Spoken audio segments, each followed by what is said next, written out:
বিশ্ব রাজনীতিতে চরম উত্তেজনা।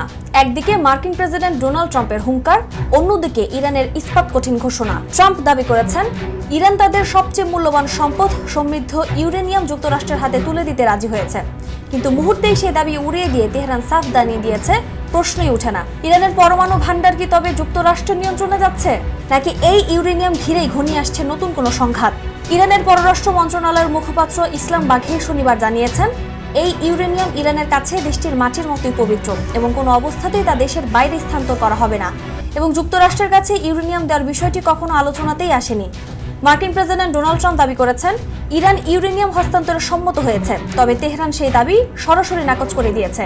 ইরান জানায় সাম্প্রতিক আলোচনায় মূলত যুদ্ধবন্ধের উপায় খোঁজার জন্য হয়েছে, ইউরেনিয়াম নিয়ে কোনো সমঝোতার জন্য নয়। এখন সংঘাতের অবসান ও নিষেধাজ্ঞা প্রত্যাহার আলোচনার কেন্দ্রবিন্দুতে রয়েছে। যুক্তরাষ্ট্রের নৌ অবরোধের সমালোচনা করে তেহরান বলেছে এটি যুদ্ধবিরতির লঙ্ঘন এবং এ ধরনের পদক্ষেপের জবাব দেওয়া হবে। উল্লেখ্য, আন্তর্জাতিক সংস্থা IAEA এর তথ্য অনুযায়ী ইরানের কাছে উচ্চমাত্রার সমৃদ্ধ ইউরেনিয়ামের উল্লেখযোগ্য মজুদ রয়েছে। ইউরেনিয়াম ইস্যুতে ইরান ও যুক্তরাষ্ট্রের এই মুখোমুখি অবস্থান বিশ্ব রাজনীতিতে এক নতুন সমীকরণ তৈরি করেছে।